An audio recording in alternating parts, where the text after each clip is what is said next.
Hey guys, I heard they're redoing Star Wars Galaxy's Edge already, so I got some ideas for them. You have to make it more immersive.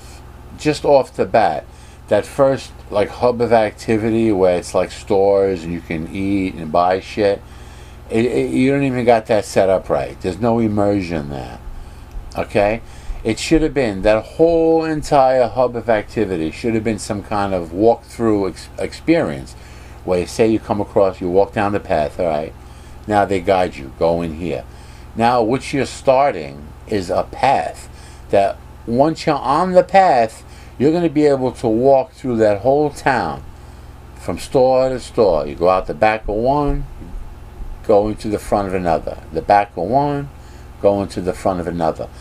But the idea is this: you're in Star Wars universe. Okay, so now you're walking down the path, you see that city in front of you, that town. Okay, they're guiding us here. Let's go through this first door. Now you're in some store, whatever it is, a clothing shop.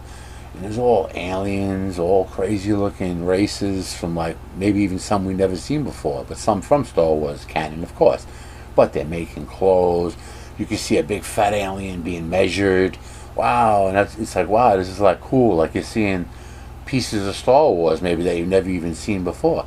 Now you come out of that first attraction, you zip right around, you're on the ride.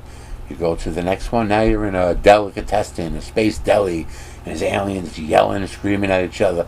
Sitting there, some are sitting there eating. Could be animatronic mixed in with actors and shit. And now you just walk through. You're seeing this. You're seeing, wow, it's a cool, like Star Wars world, you know. Then you come out of that. You go into the next one. It could be a space taxidermy or whatever. All crazy aliens all over the wall. Now you're walking through.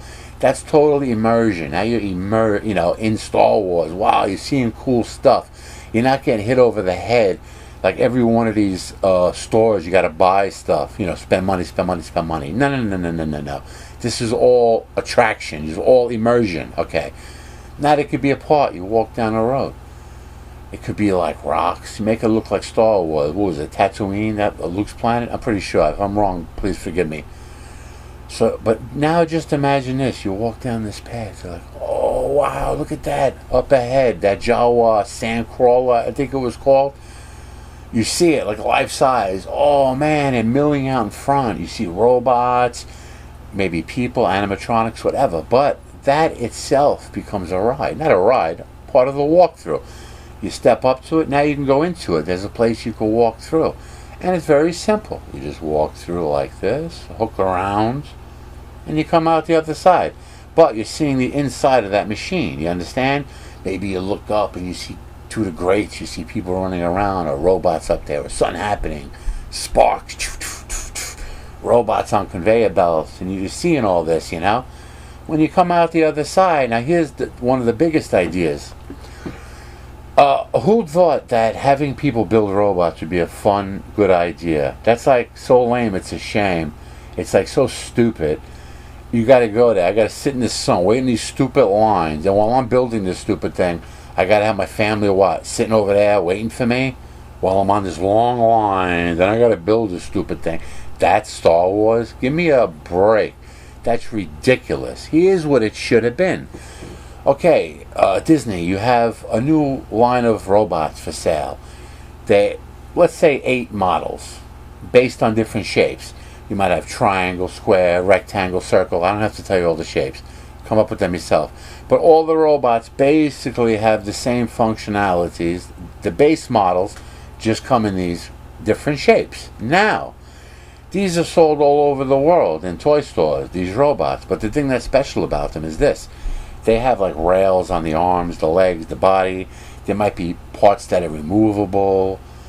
The point is, you customize it. It's made, this robot you buy, the base model is made now. When you take it home, you DIY it yourself. You customize it with features. Now, stuff you could buy from them, or there might even be like, you put like a laser scope on your rifle, has the rail on the top of the barrel. There might be those on this, so you can hook a laser. Whatever you want. The idea is you can customize it yourself, these robots. But if you go to Disney and you're in this theme park, you come out the other side, the people that work for Disney in the art department, they have already customized a bunch of robots. They might have thousands of them where you can't see, like in a warehouse, ready to be sold.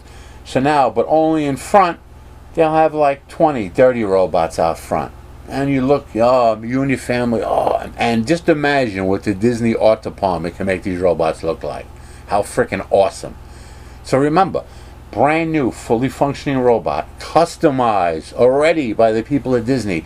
You go through the ride, oh wow, give me that one. Now I'm going to add some fanciful things. Maybe there's a pay system where you have a card or something, so you don't have to go into your pocket constantly. Okay, however you work it out. You want it to be immersive. You don't want to be, oh, duh, you got to pay for this. You're counting your money. No. Some kind of card. Yeah, I'll take this one. Now, get rid of the kid. Whoever the breadwinner is, you take him in the back. Okay, this is the one you bought. You can get in front of it, and the guy, there'll be a button somewhere on it that when you press it, that's the button you press where you could record a message into this thing. It may be built into the body. There's some screen or a hologram built into it. They can pull off that technology. I've seen that already. But it's somehow built into these bots, you understand? And you put a message like, I love you, son. Always use the force and be good or whatever. But the thing is this. Now, hold on. You put the robot in a crate. Your son or your daughter, whoever you bought this for, can actually maybe even hammer in the last fucking nail, or put a message in, a note in there. And the reason I came up with this idea for the shipping is sometimes you really don't want to be walking around carrying a robot all day. I mean, I got to walk around with this stupid thing. I don't even know how they do it if they ship it to you or you got to carry it around.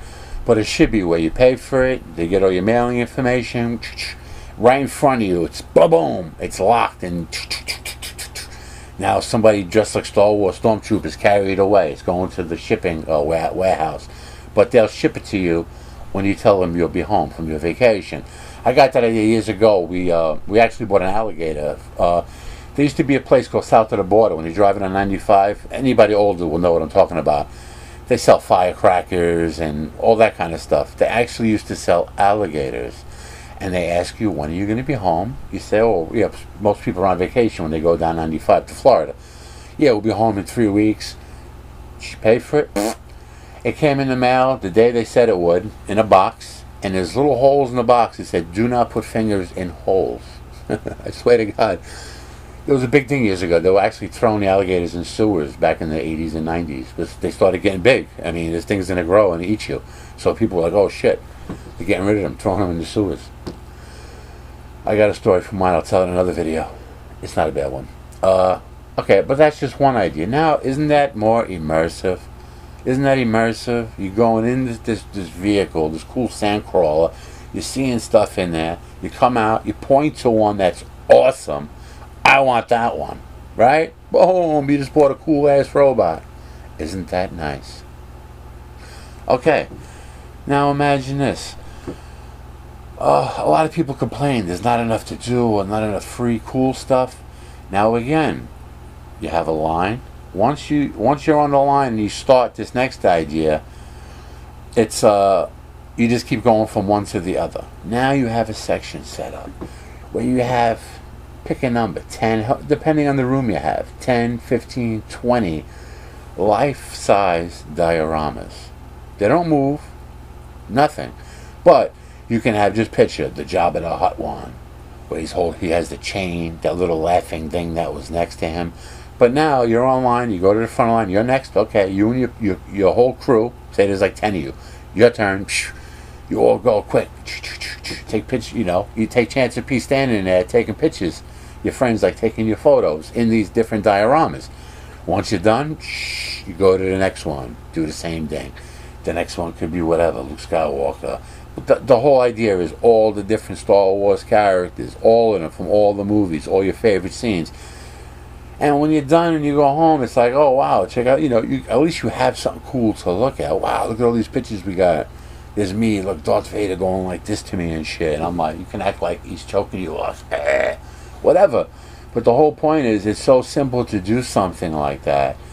Just imagine you could be sitting in a cockpit of one of the TIE fighters, whatever. It's just like, you'll have a whole series of really fat, and they're going to do it nice where these dioramas look like. Awesome.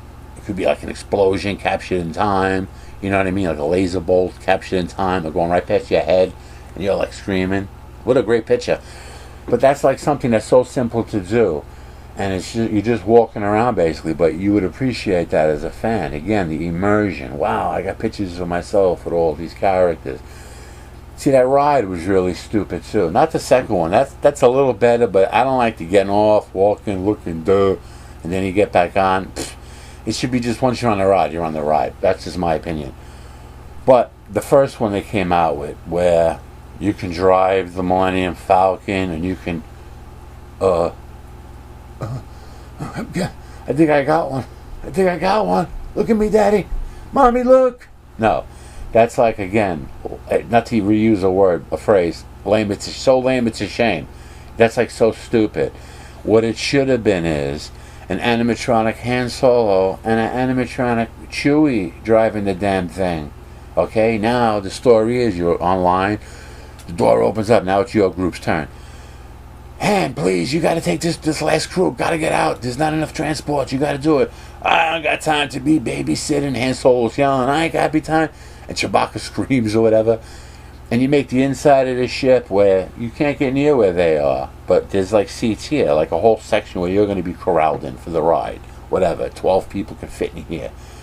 And down there, remember where Luke was shooting from? You'll even see that tunnel going down there, you know?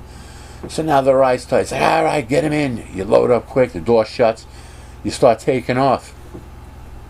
And then whatever trouble you're going to get into.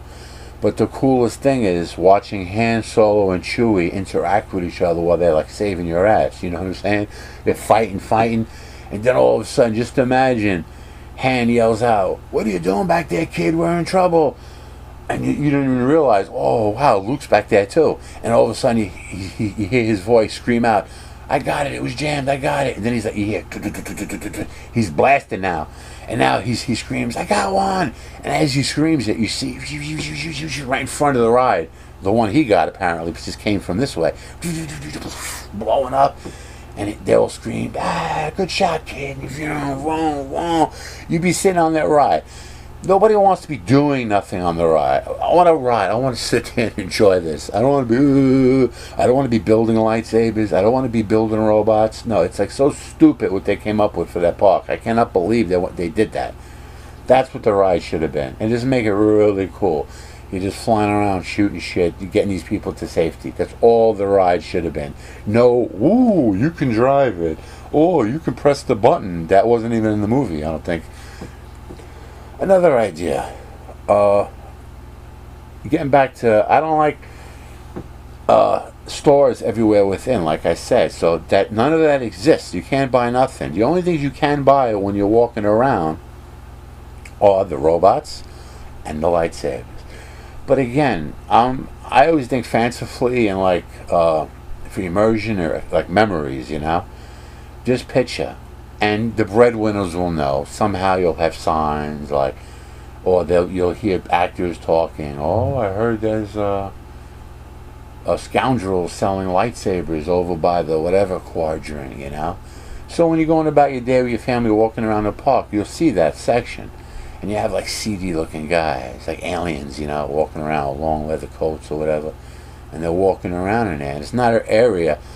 Only if you're interested in buying a lightsaber can you step in there. But just picture your son or your daughter sitting there, you know, again, with the immersion. And wait here, kids. Where you going, Daddy? I gotta see somebody. What about him? Gotta see somebody about a thing. He walks in there and you watch, the kids are watching. And they see you walk up to this big alien thing. And then the alien goes like this, you know. But you can't see it maybe from your angle, but it's all, again, custom lightsabers made by the people at Disney that are like freaking awesome. Okay? Not the piece of shit you're going to build yourself. No. These are like really, wow, like these were made like really special. That's how you purchase a lightsaber. Same thing, you slip in the card, you're buying a brand new, customized already. And this the one you're getting, it could be like one of a kind even, but these art department people can do wonders, I'm sure. But again, now you got it, that you can hold maybe, it's light. Or you can even have it shipped, I don't know, maybe depending on you. But again, look what I'm trying to describe in this place is immersion. Immersion. Now, peppered within there. Then you have a section where here you're gonna eat. This is actually a place where you can get food.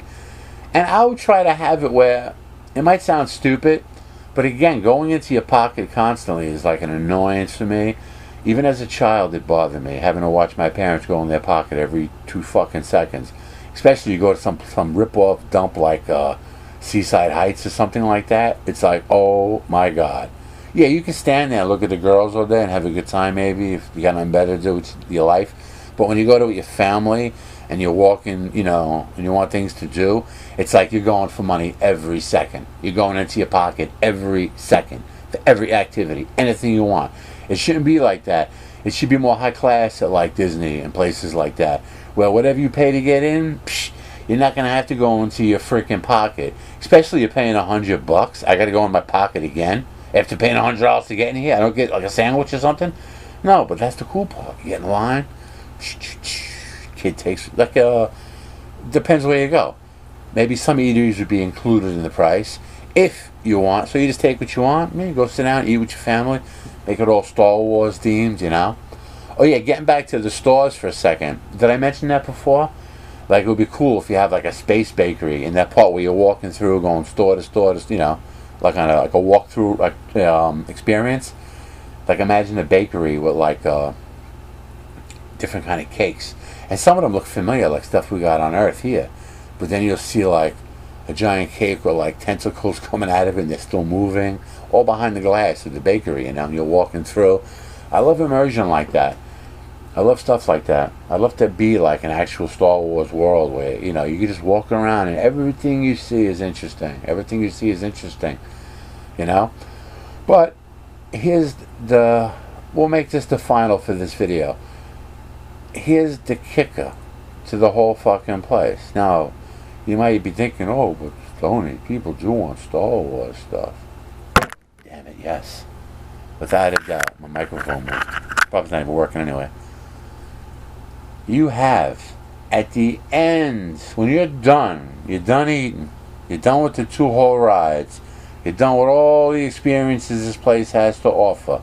You're now on this path on your way out of the place, headed back to your car or whatever, however you got there. Now you got to go through it. You got to go through it. The Star Wars store. But not just the Star Wars store. The ultimate premier Star Wars store. Where you're going to walk through the door. It's going to be big. Gigantic store. Anything in the world currently licensed by Disney and available will be carried in that store. That could be considered a reason to go check out the place anyway. But you can't get into that store unless you go to the theme park. So it's not like, people can come off the street just to go shopping. No. After you experienced the place, all the immersion, you went through all the walkthroughs, you did all the pictures, all the rides, you ate, you had a good time, get the hell out. Now, try to get my money in the store. And I'd welcome it at that point. Wow, look at the store. That would be like an attraction unto itself. And you make it big. You have life-size ships hanging up. Really cool stuff, Maybe even stuff you can order that's not even on the shelves. Because I know they sell life-size Darth Vaders, life-size. Again, you really want to carry something like that, you know what I'm saying? Again, they should have a system where anything you purchase, huge or big orders, you're on vacation, you could just ship it.